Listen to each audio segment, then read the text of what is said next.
And good afternoon, one and all. This is Senior Pastor Raymond C. Dix Jr., and welcome to another edition of the President's Hour. I know we've had kind of a hiatus. The month of June was a very busy month for us, and I do want to apologize for not getting up a pre-recorded broadcast and things like that, but super busy. But now, even in the rest of the summer, we're going to try to make sure we keep going every Monday with a fresh and new edition of the President's Hour. So I'm excited to bring you this show today. We've got a great panel for you to be a part of this presentation.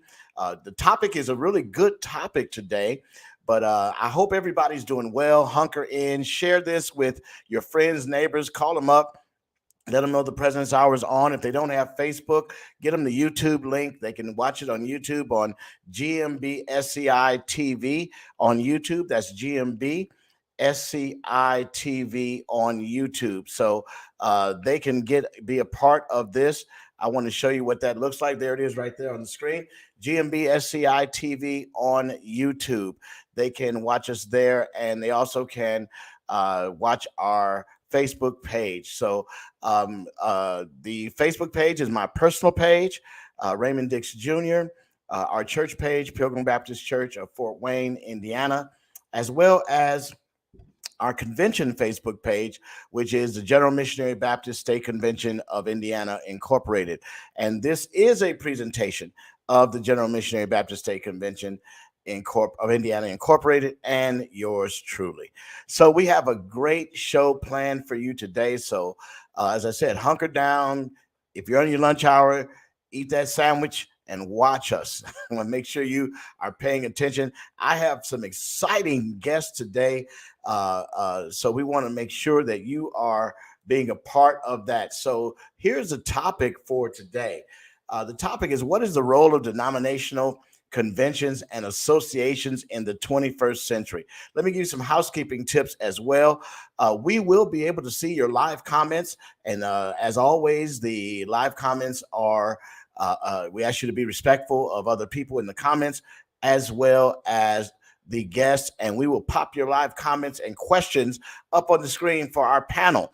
So for the next 55 minutes or so, we look forward to you being a part of this program. So make sure you comment. Let us know you're watching and where you're watching from, because this is being broadcast potentially all over the world. And so we believe that God is big and that he has provided this platform for us to work within building the kingdom of our Lord and Savior Jesus Christ right here on earth. So we're excited about that. With that in mind, let me bring in our first guest, and he hails from the great state of Mississippi. That is right, the MISISSIPPI state of Mississippi. He is the president of the General Missionary Baptist State Convention of Mississippi Incorporated, and our acronyms are about the same from Indiana and Mississippi. And right. I don't know if you ever get people mistaking you as me, but every now and then I get a Buckley reference. So, but this is Reverend Dr. Reginald M. Buckley. Dr. Buckley, welcome to our program. God bless you. Thank you so much, Dr. Dix, and thank you for the invitation to be able to share with you. And yes, those acronyms are quite similar. I say all the time, listen, I'm just glad we're both living right. How about that? Amen. Amen.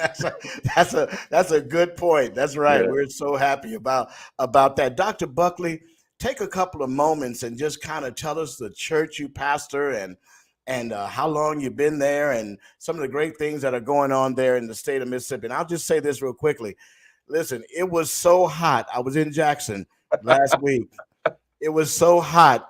People asked me, where were you? I said, I'm in South Hell. No, it was, but I love it. I love the heat. It was great. Tell us a little bit about what's going on in Jackson and your ministry. Well, actually, just to piggyback on that, right now in Jackson, it's probably 80 degrees, believe it or not. Oh, my goodness. So yeah, we got the receive of the heat just in time for you all to leave. But right. Yeah, I'm glad. And I saw you from a distance. Didn't get a chance to greet you personally, but I got a chance to see you in the board meeting, and we thank God for for the friendship that is developing. Yeah.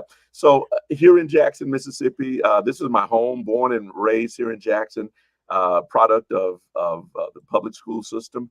Went on to Tougaloo College, where I got my Bachelor of Arts in English, and went from there to University of Illinois. So I spent some time in Illinois. In fact, my very first pastorate was in Danville, Illinois, where I stayed for about nine and a half years. I-74, isn't it? I'm sorry. I-74, Danville. Yeah, I that's know right. That's Danville. right. Yeah. So yeah, we were so a total of about 15 years in the Midwest before returning to Mississippi. My wife and I both got our terminal degrees from the University of Illinois there in Champaign, Right. and spent some time in Indiana, where my wife was part of the faculty at Purdue before we returned Right. to Mississippi. So been back home now for this is our 15th year being Okay. back home, and thanks be to God, I'm actually pastoring the church that I grew up in, Wow. pastoring the church that my dad pastored for 45 years before retiring, and so Wow. we're thankful to be able to be a part of that great legacy and that great tradition. Sure. Tell us the name of the church. Cade Chapel, CADE, Cade Chapel Missionary Baptist Church, organized in 1880, so over 140 years old. Wow. It's a historic church, but with progressive leanings, Yeah. and so we're thankful that our history has not detracted from our destiny. Well, I just want to let all the pastors that are in Jackson that are watching this or will watch this, when you feel around the 10 or 11 o'clock hour, like a little earthquake, that'll be Buckley preaching. Okay. Just so you know. Bless you, Well, man. thank you, Dr. Buckley. Let's bring in our next guest. And this guy is a bonus guest today. He just agreed to be on the program just a few minutes ago. And that is none other than the Reverend Dr. Franz Whitfield from the great Midwestern state of Iowa. He's the vice president at large of the Iowa Convention. Dr. Whitfield, tell us a little bit about what's going on in your neck of the woods and what church you pastor, maybe how long you've been there, and give us the name of the church and the convention. Yes, sir. Well, thank you, Dr. Dix, my friend and state president. Thank you so much for having me on, and it's an honor to also be on with Dr. Buckley. So thank you so much. Again, my name is Franz Whitfield. I pastor the Mount Carmel Missionary Baptist Church in Waterloo, Iowa. I have been there this past May for 15 years. So my first church was called there at the age of 26 years old. So I'm so excited about what we have going on there and to be leading that church. Also, I serve as the vice president at large for our Iowa Missionary and Educational Baptist State Convention and affiliated churches of Illinois and Nebraska. We've got a long name. Yeah, I was going to mess that name up. I was going to mess it up. I know it right now.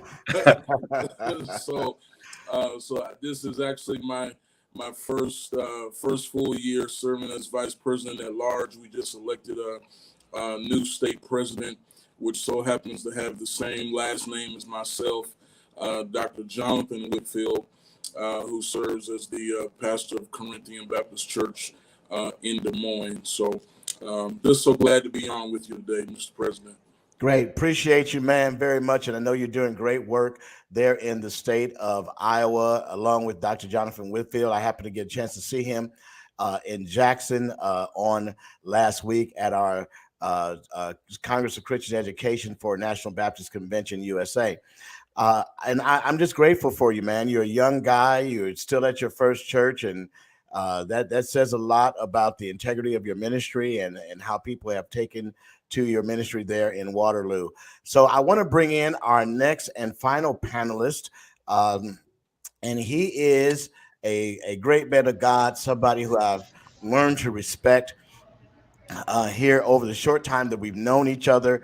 And it's none other than Pastor Dwayne Hawkins, who is the president of the state of Nebraska, the state convention there.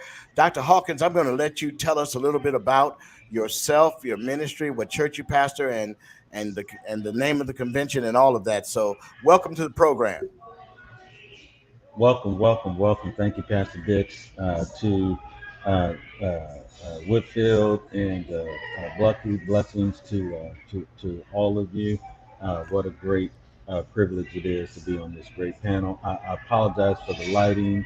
I'm at a coffee house here, and I'll see what I can do to maybe move in a second so I can get a better visual.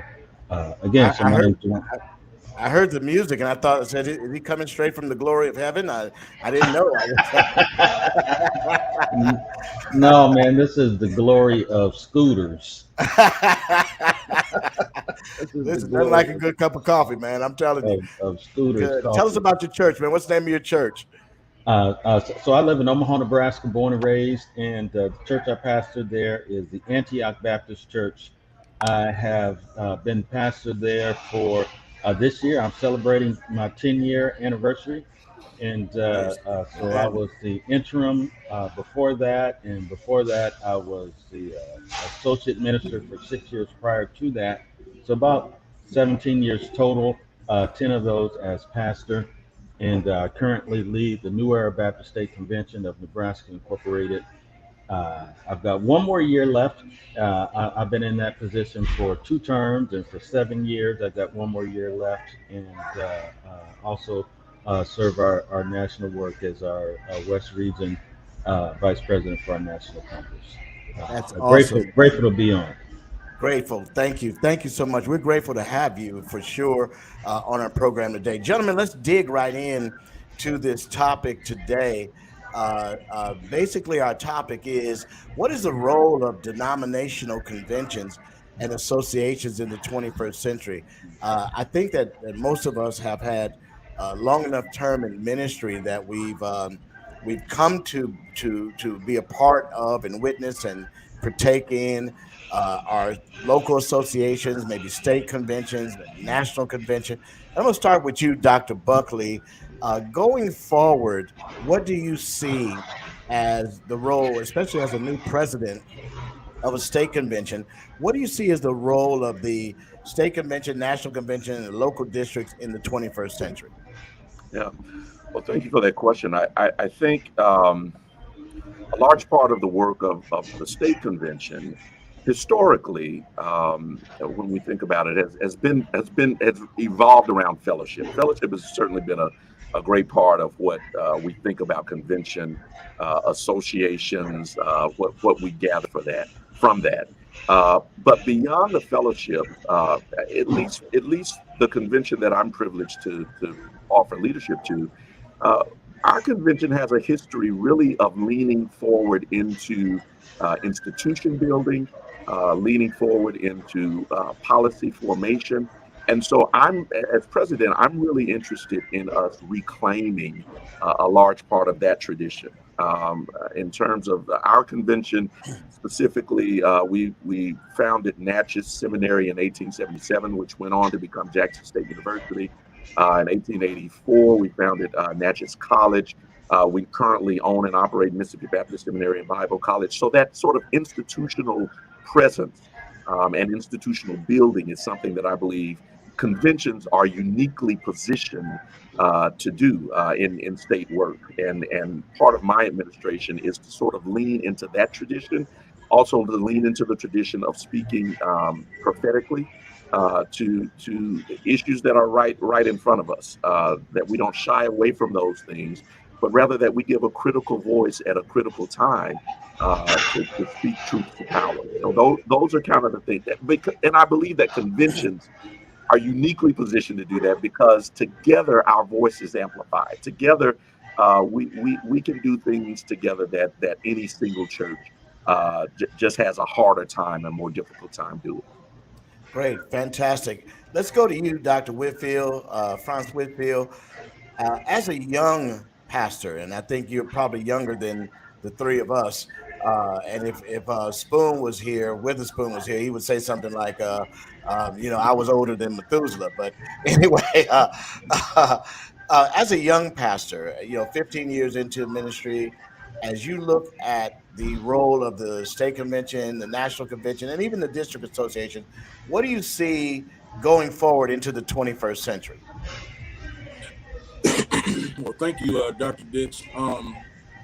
I think what is so unique with my experience is the fact that I actually grew up in my state convention. So to grow up, starting in the youth department and the junior layman of our convention, and now serving as vice president at large, I think from when I started attending the state convention at the age of 9 or 10 years ago, I'm 40 years old today, but attending back then, there has been a major shift in how our state convention looks. As growing up in the state convention, as Dr. Buckley just alluded to, it was about the fellowship. We look forward to coming together every year to be in our state convention. But now, in 2022, our state convention looks totally different from 20, 25 years ago.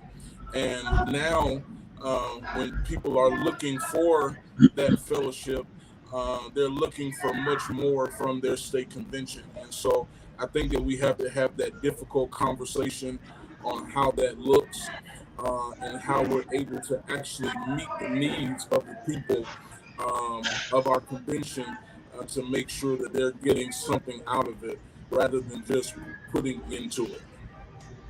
That's an interesting perspective, and we're going to touch on that a little later, Dr. Whitfield, because I want to come back and certainly hear what you have to say about many of the younger pastors that have expressed that very concern. And we'll get back to that a little later in the program. Dr. Hawkins, tell us from your perspective as the longest tenured state president on this program, what do you feel is this role going forward as we hit the third decade of the 21st century? Thank you, Dr. Dix. I just really want to echo sentiments of Pastor Buckley and Pastor Whitfield. Pastor Buckley, you present a very unique perspective in the institutional work that springs from uh, our collective efforts, and you really given me something to really think about. But when I look at the landscape of convention work, particularly during this time of transition, COVID, preparing for post-COVID, are we still in COVID? I think that one of, I believe, the most critical issues is that of revisiting mission and adding value. Um, what I see going forward, um, at least in Nebraska, there was a significant decrease in activity of our state convention, particularly when it came to us coming together in person. Even though the majority of our churches, all of our churches, are, with the exception of one, in the city limits. And so we can see one another. The furthest church is 45 minutes down the road. And even still, there was a lack of physical presence during that dormant time, 21 and 20 in particular.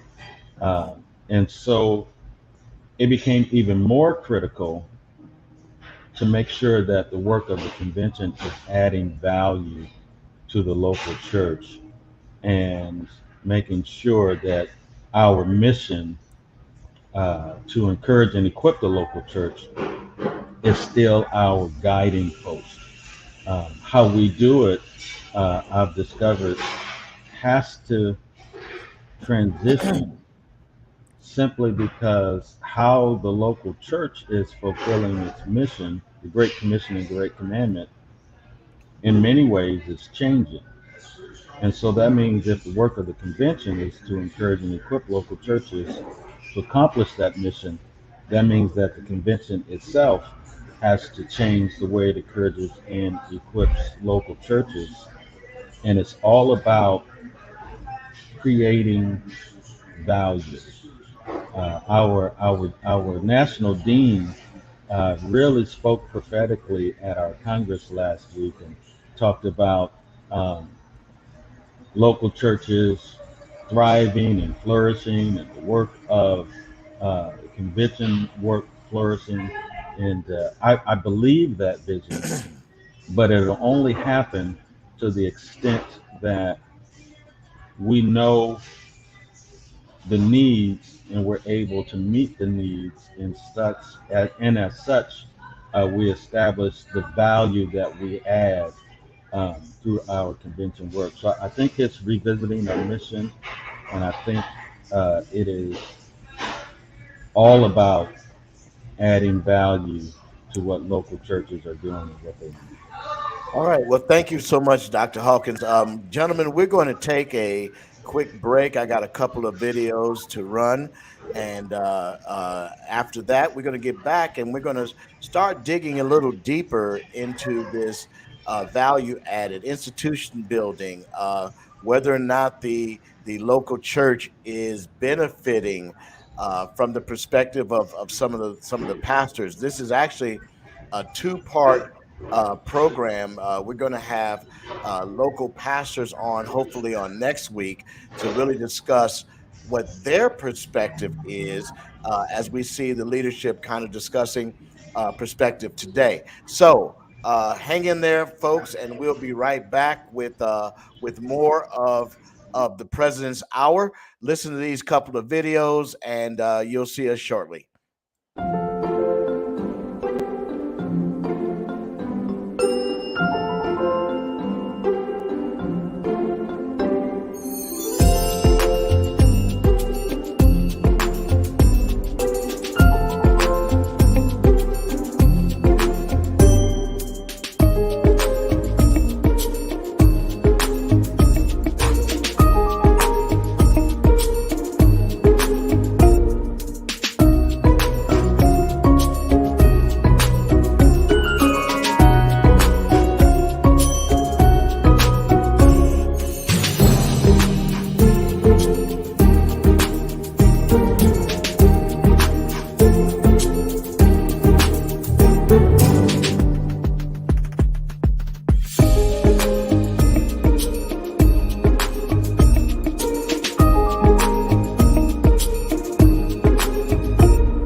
And welcome back, everybody, to the President's Hour. This is your host, Pastor Raymond C. Dix Jr., with our distinguished panel, Dr. Reginald Buckley, Dr. Dwayne Hawkins, and Dr. Franz Whitfield, here sharing with you about a very important topic that we think is going to be transformative as it relates to understanding what the role of the conventions and state conventions and national convention, as well as the local district associations, what that role is going forward in the 21st century. Gentlemen, I want to just kind of, first of all, I want to thank Dr. Hawkins for, coming out of darkness and into the marvelous light. I appreciate him. He's such a handsome fellow, Dr. Buckley, that you got to make sure that we see him. So but we appreciate that very much. But I want to share a little bit of my perspective as a new state president. I think I am like you, Dr. Hawkins. I'm really intrigued by the work that Mississippi has done in Dr. Buckley's convention and in the tenure of previous presidents, going all the way back to establishing and building institutions. I think that if there's one thing that we have to really look at is institution building. You never hear people talk about the civil rights institution. We always talk about a movement. We always talk about a movement, and movements require dynamic personalities, and oftentimes don't live far beyond people. But institutions last, and institutions live beyond people. And when I think about the University of Notre Dame, for example, here in South Bend, Indiana, Notre Dame is a relatively small Division I university, but they have a multi-millions, hundreds of millions, maybe even $1 billion television contract with NBC. So all of their home football games are broadcast on nationally. That is institution building from the secular corporate perspective. This will last beyond people. People donate so that this institution remains.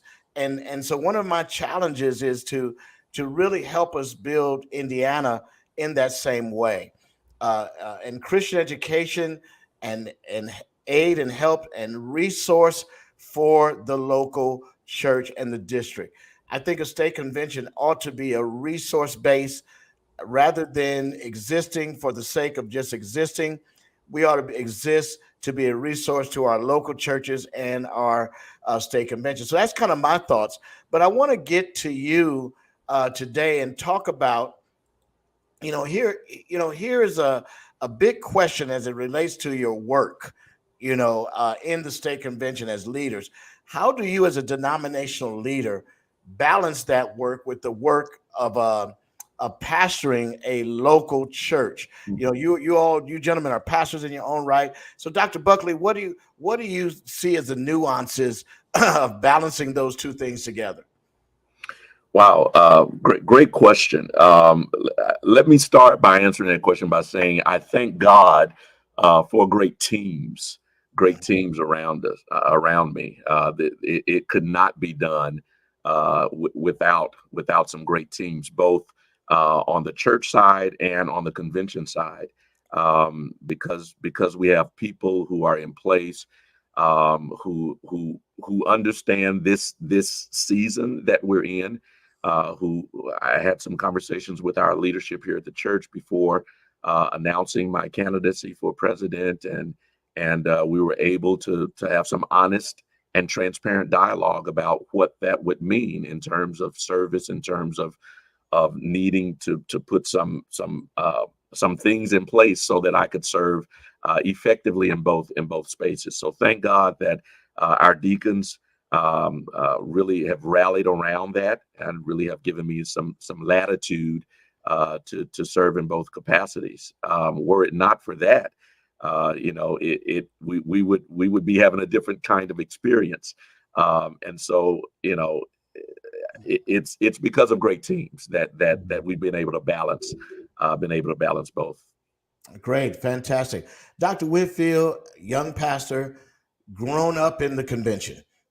From time you were a wee lad, and you were a part of the convention.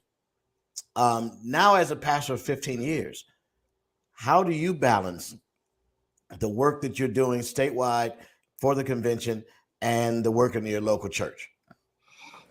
Well, I was very privileged when I first came to my church because my church was already a convention church. We were active in our state convention, and our church took a bus to the National Baptist Convention every year.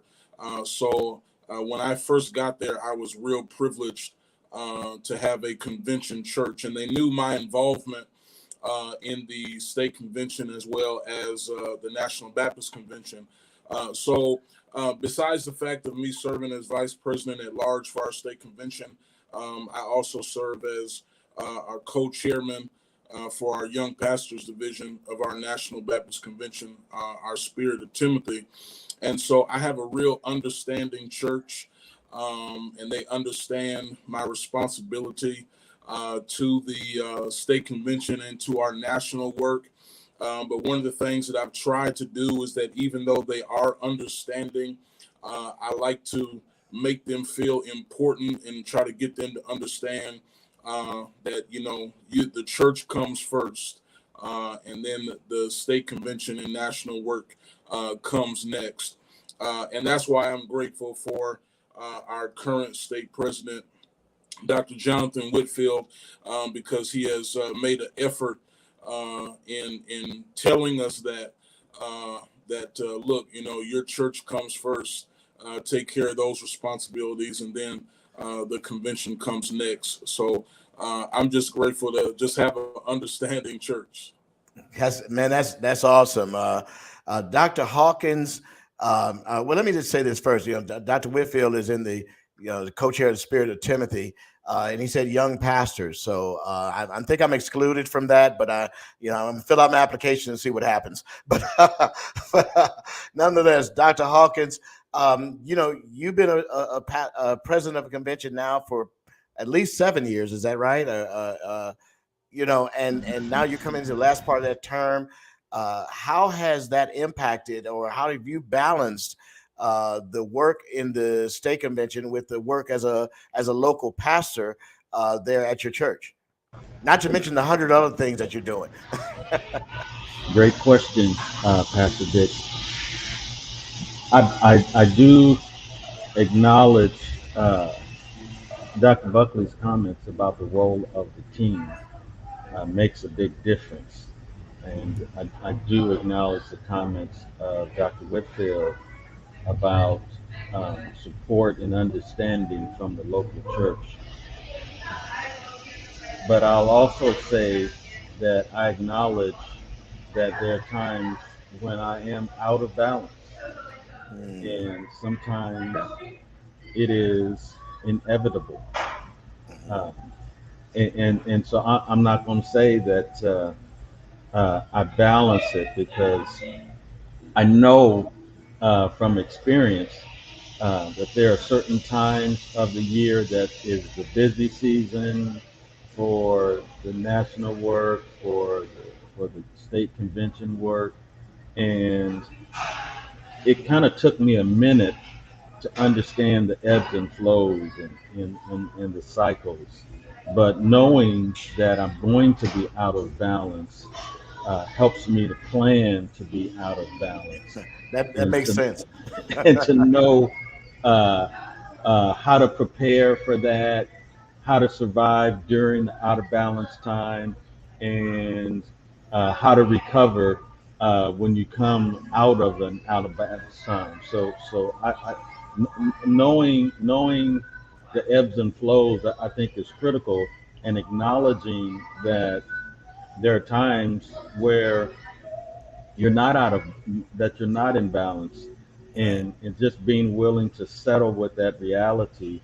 And once you settle with that reality, then you can at least you can try to plan, and then you can know where the finish line is. That's And I great. think that's been helpful. Man, these are all great responses to that. I think the out of balance thing is really what resonates with me as a new convention president. Learning the ropes on. I didn't have the advantage of kind of coming up as a general secretary, second vice, first vice, vice at large. It was like, okay, you're pastoring a church, and then boom, you're and I prayed. I said to the Lord after I got elected, and Buckley, maybe you and Hawkins can agree with this. Okay, God, you told me to do this, but are you mad at me? I need to know. But I will mirror what Dr. Buckley said. I have a fantastic executive team, and we wouldn't be able to do some of the things that we do if it wasn't for them and the work that they're doing. And also, I have a understanding congregation. I pastor a 103-year-old congregation here in the city of Fort Wayne that has been kind of a mother church, not so much a big convention church, at least not in the last a couple of decades or so, but kind of a mother church in our community, and understanding the role of leadership that is necessary to work in the kingdom. I kind of see the convention work as very similar to, in a sense, of what you do in a local church, because we're working in the kingdom, and the ideal of building the kingdom of our Lord and Savior Jesus Christ. But enough about me. Let's dig into the nuts and bolts of this, gentlemen, because um, we all maybe have seen and heard criticisms. And if you have a question or a concern or something like that, please put it in the comments. We'll try to get it up so that we can hear your question, and maybe try to answer your concern for this for our topic today about state and national and local associations and conventions. But here's the thing that we've maybe all heard, that the state convention, the district association, the national convention does not meet the needs of the local congregation. We've heard it from uh, local church leaders. We've heard it from local pastors. I was just telling somebody yesterday that when you look at the local pastorate, people think of pastors and they think of mega churches and things like that. And, less than 5% of churches in the Black community qualify as mega. Less than 5%, maybe even less than that. So there are many concerns that pastors have regarding contributions, sharing resources with the district association and the state. Dr. Buckley, what do you say to that pastor who has 75 members, 50 members, 100 members of their church, and say to them, we need you to support our state convention? And he says to you, Dr. Buckley, what is it? What's in it for my church? What do you say to him? Yeah. So listen, you're right. We've heard that critique, and I think first we have to own the message of that critique. We have to own that comes from churches who are genuinely interested, not just in critiquing the convention, but also playing a part in the convention's work, and seeing and knowing that there is a value proposition behind being a part of this convention, and you get something out of it. It may not always be the material thing or that, but there are some tangible things that we as a convention should be able to point to and provide to all of our members. I think we have to give a compelling value proposition and saying, here are the things that matter to us as a convention. Here are the things that you participate in as a member of the convention. Number one, our conventions serious about being missionary in their work. We know that they're missionary in our titles, but can we point to actual mission projects? Can we point to actual mission work that says, here's where your dollars are being effective? These are the things that we've done with your dollars, and because you've contributed to this convention, we've been able to rehab X number of houses. We've been able to give in-home missions. We've been able to make sure that disaster relief has taken place, and here's the evidence of it. And it's not just this oratorical list, but we have a product that says at the end of this year, and we put it in the hands of all of our convention members and saying, this is what we've been able to affect. This is what we've been able to do. I think when the conventions really get back to some of the nuts and bolts of what it means to do denominational work, and part of that is saying that we're going to be good stewards of what we bring into the coffers of the convention. We're going to not only ask for it, but we're going to be accountable to our membership churches. We're going to show you where those dollars went to work. And then when you need assistance from us, we're not going to turn our backs on you. It's not going to be just about give, but we're going to make sure that there are some opportunities for the convention to actually be good faith partners with our local congregations. One thing, and I'll say this, and I'll let the others comment. one thing I think that conventions have to have a real conversation about internally is sort of that registration structure. We all have different registration fees and levels that we ask churches to register at. We may need to take a look at that and see, is there a more equitable way that we can make sure that members that have 75 members, churches that have 75 members, 25 members, whatever it is, that they can be fully participating congregations at a level that makes sense for them. We have to have that critical direct conversation. Man, that's dynamic, and I want to come back and circle back around to that here in a minute. But let me go to Dr. Whitfield, Franz Whitfield. Franz, what do you say to as a young man?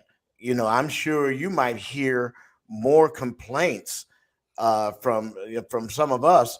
The spirit of Timothy was likely birthed out of the fact that there needed to be more opportunities for younger pastors. And frankly, let me go on record as saying that I don't think that's far enough, that we haven't gone far enough with our younger pastors. One of the things when I was a much younger pastor beginning, that I didn't feel like I could say anything, quite frankly, in the district or the state, or certainly not the national, but I certainly showed up with my check, so I mean there were questions. So what are you hearing, and what do you say to that young pastor that says, hey man, I know we got the spirit of Timothy, and I know on the state level we've got this, but how does this help my church? Yeah, I think that's a great question. In my own personal experience, even though I'm a young pastor, still consider myself a young pastor. You got about 2 more weeks for that, by the way, but go ahead. I know, right? I'm kind of old school. When I first attended, the National Baptist Convention, I went at a time when, Dr. Caesar Clark was still living, Dr. Evie Hill, and so I had just started preaching, around that time, around 13 years old. And so, I idolized, those legends, in our convention. So I'm just old school at heart. But now that I'm officially in the role of pastor, and again, I've grown up in our state convention, I am seeing, that there is a huge disconnect between the current climate of young pastors now and our state convention. One of the things that I'm grateful for is our former president of our convention, Dr. Damian Epps, who's over our state convention. I'm grateful to him because he gave me a chance as a young pastor in our state convention. When he became president, he made me his general secretary, and I was able to do a whole lot of work behind the scenes and kind of run the day-to-day operation, take that load off of him. And so he had pretty much set up a process to where, those he put in place of work to just be elevated. And we were just talking about it last night when we were together. Who could imagine, when you think about the Mississippi, convention, or New Era convention. I mean, who could imagine that, somebody at 40 years old, could be vice president at large of the state convention, when you've got guys, in the South or in Illinois or Indiana, who've been in the convention for 50, 60 years, and they're not even chaplain for the state convention.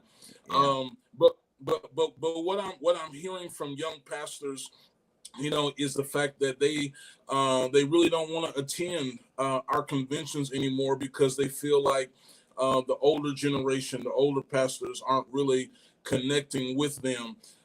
They feel like when they go to the national, we're hearing the same guys preach over and over and over again. They feel like they're not getting the opportunity. And so I'm a firm believer, and especially in this climate of the pandemic that we have been in, I think one of the things that's important to say is that for so long, our conventions have been about people coming to us and not us going to them.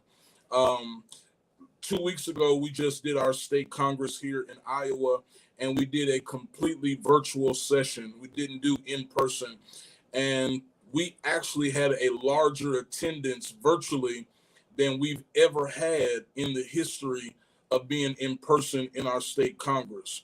So Sure. you have to meet the needs. You got to come out of your comfort zone, and it's going to take some change, which is a hard thing for us Yeah, to deal with. and and Dr. Whitfield, and please forgive me for saying this, but I think the idea behind virtual brings its own set of challenges. Alluding to what Dr. Buckley said at the beginning of the program about the benefits of fellowship.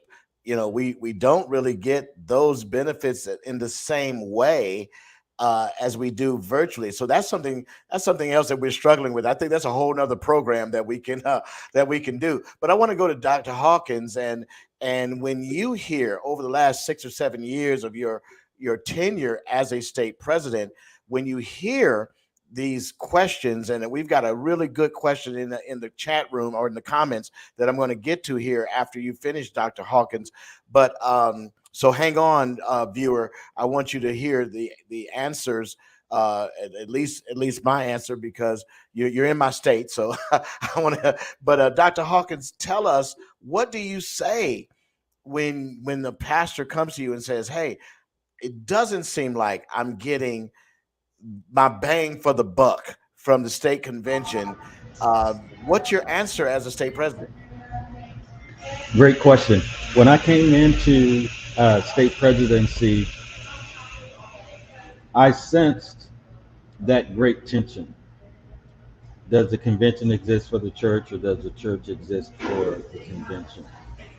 And coming into the presidency, it seemed to me that there was enough evidence to support whatever conclusion that you wanted uh, to ascribe to. Um, so how I dealt with that is really circling back to my initial comments, and the first one is about mission. Is about the mission of the convention. And one of the things that I was blessed to be able to establish in Nebraska is that the convention exists to benefit the church. Hmm. And communicating that message throughout the convention and being able to communicate what that looks like back to the convention has been significant. One of the early conversations that I had with my convention staff was the fact that the work of the convention should not compete with the work of the local church. Hmm. We shouldn't be doing the same things, making one super church by picking this person out of this church and this person out of this church and doing the Right. same thing that the local church has been charged to do. And Right. so I think mission is foundational to answering that question. Yes. And the other thing that I think is significant is earning the right to hear what the needs are. And Mm. that really has been a product of developing personal relationships with Right. pastors in the position of president. That's right. Uh, that is the off stage work of the presidency.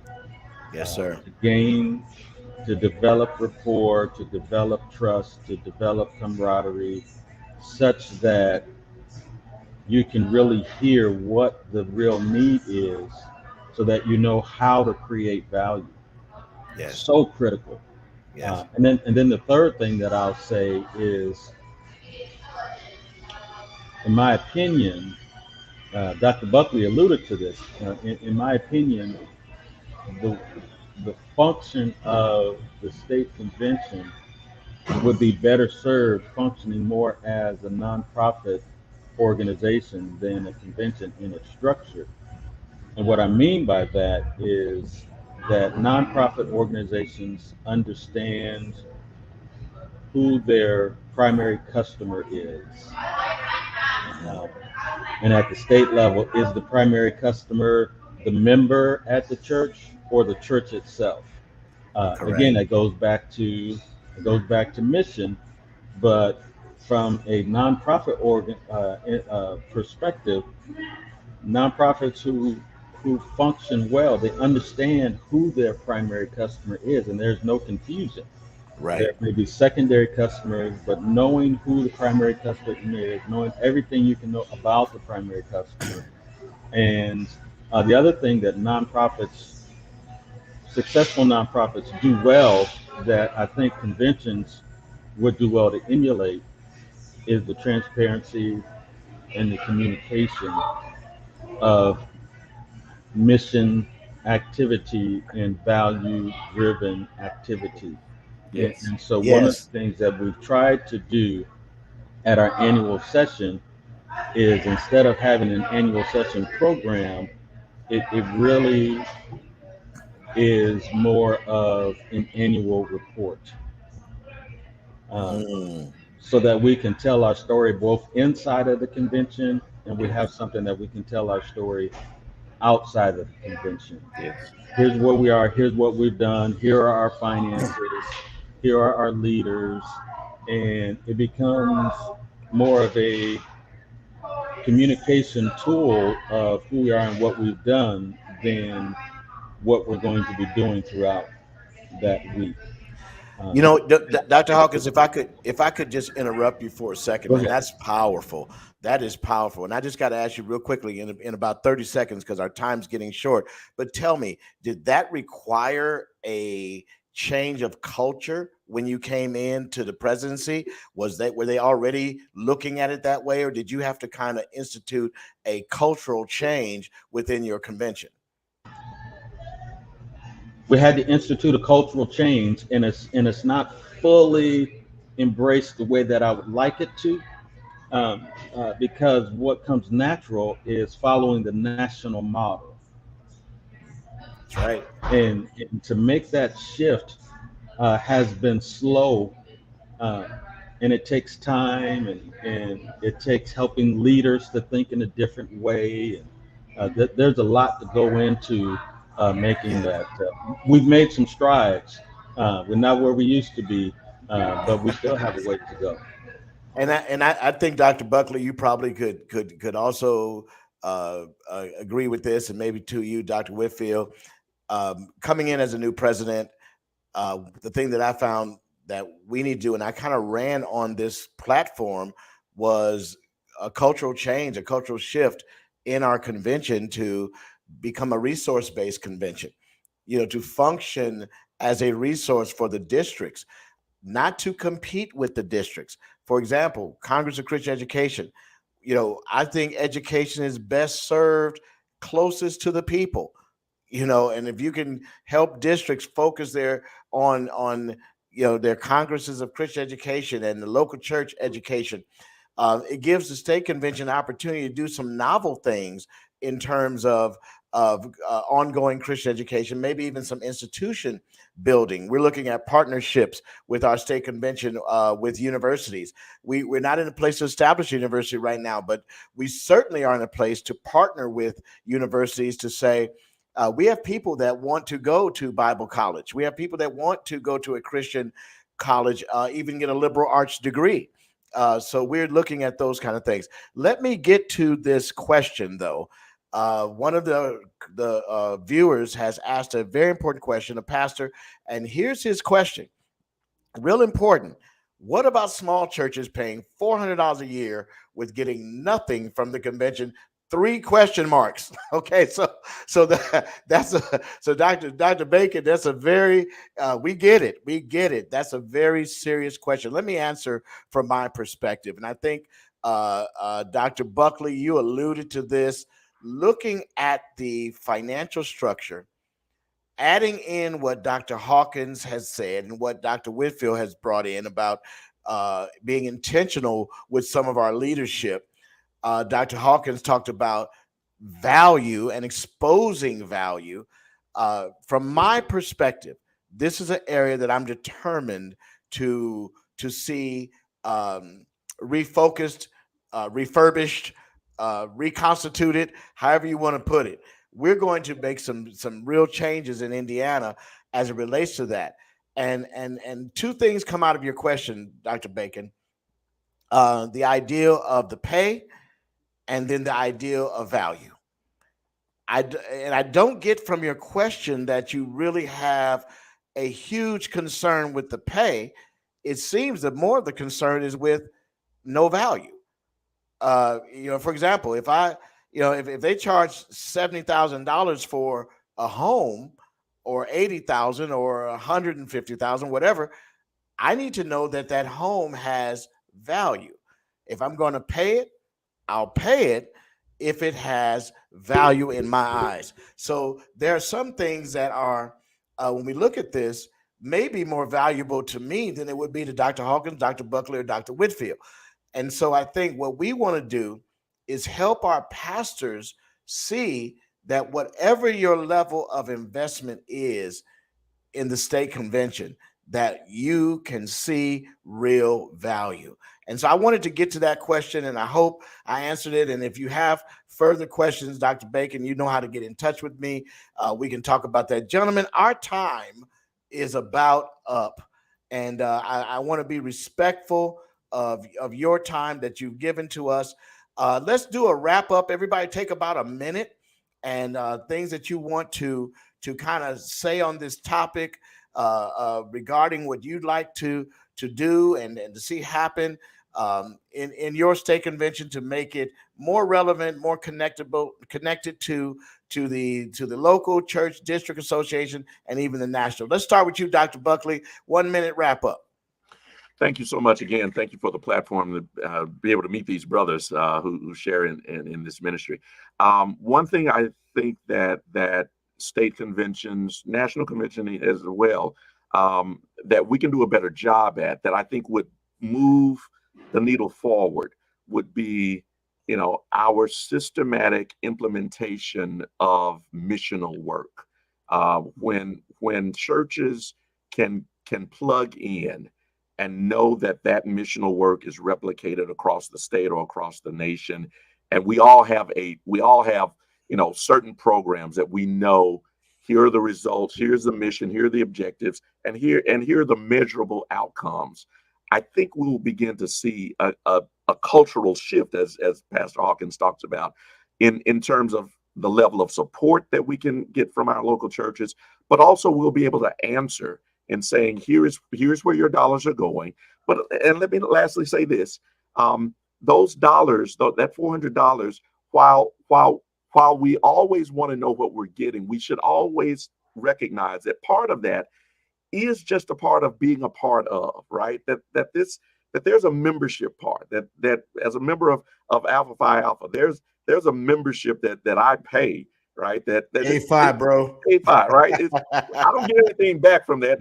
I'm a member, right? And so I want to be clear, as a president, everything can't be necessarily couched in what is the return based on what we give. Some of it surely can be, but some of it we need to make sure it is recognized as part of just being a member is the obligation that comes with that.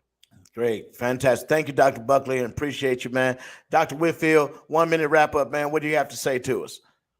Real quickly, I just have two things.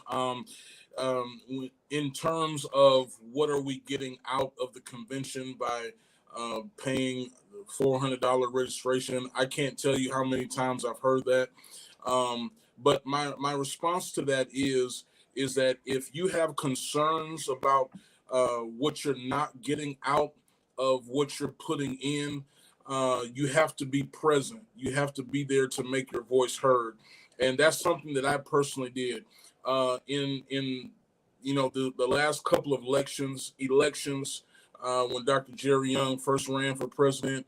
I was on one of the opposing sides, and I made my concerns known to Dr. Jerry Young personally.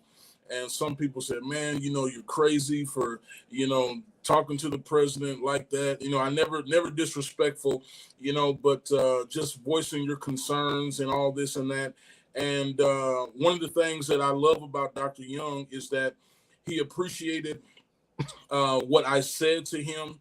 And when he became president, he asked me to be a part of his administration because I voiced concerns to him about having a voice for our young pastors in our convention.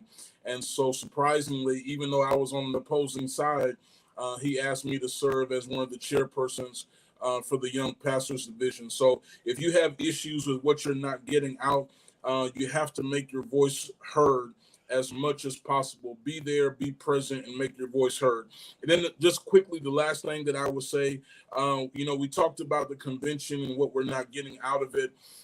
We are far gone from the days where our churches are bringing tons of money to the convention and we're able to survive off of what they bring to our convention in terms of registration and whatnot.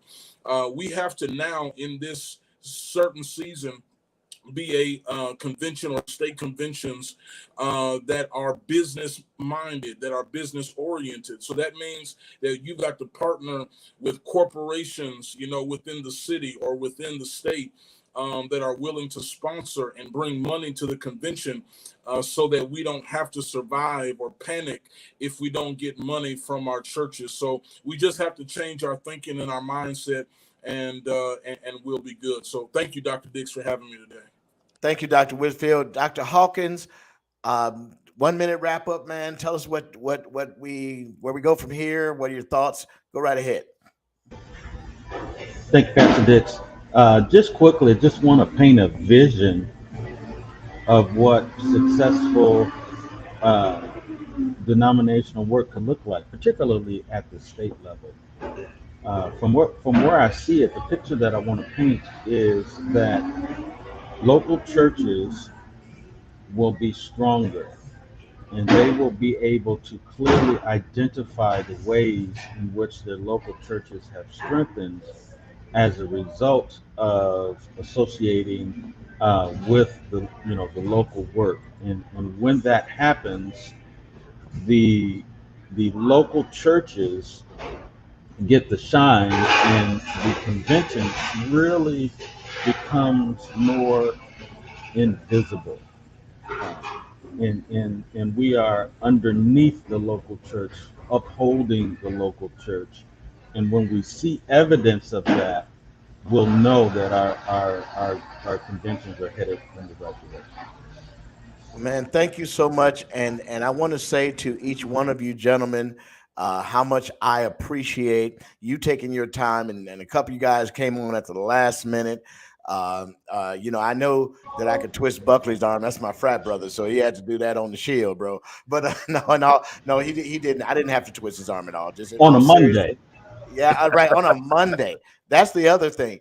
But I knew I wouldn't be able to get any pastors Tuesdays and Fridays, so that Monday was my only shot at doing this show. We're going to actually re-air this during this week, so feel free to share it with your congregations, share it with your state conventions and local associations.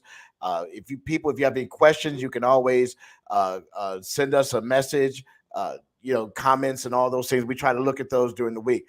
But I want to thank you guys again for taking your time to be a part of this. This is an ongoing discussion. We're going to have more to say about this. The partnership ideal. One of the things we're doing in Indiana is as Dr. Whitfield said, we're partnering. We're looking. Imagine the buying power that all of our churches have with something like office supplies. Imagine what that would mean to supporting a minority Black-owned business. In terms of every church in the state bought their office supplies there. I mean, imagine what kind of discounts. Imagine the ideals of providing scholarships that were sponsored by these companies and corporations to our young people, more than the general $1,000 or $2,000. Be able to give a $10,000 scholarship to a child to go to a HBCU or something like that. So those are all things we're going to continue to talk about and look forward to. So, gentlemen, thank you so much for your time. We've got exit now. There's a video that we need to play, but I appreciate y'all very much for your time. And folks, thank you, viewers, for watching and commenting the way you have. So I try to get as many comments up as I can, but we thank you for doing that. And guys, have a great week and preach that word. I know Buckley is only 80 degrees there, so you say, you know. But now it's going up. Believe me, it was 180 last week. Yeah. But guys, thank you so much for your time. I appreciate you. Love you. And we'll talk to you soon. Bless you, brothers. All right. Stay tuned. Next week on the President's Hour, we'll have more. We appreciate you. Look forward to seeing you soon, everybody. God bless. Hey, this is Pastor Raymond C. Dix Jr. thanking you for watching another edition of the President's Hour. Tune in next week for more of the same relevant talk and important information that we're going to share right here on GMB SCI TV. Look forward to engaging you on next week. May the Lord bless you and may the Lord keep you is our prayer.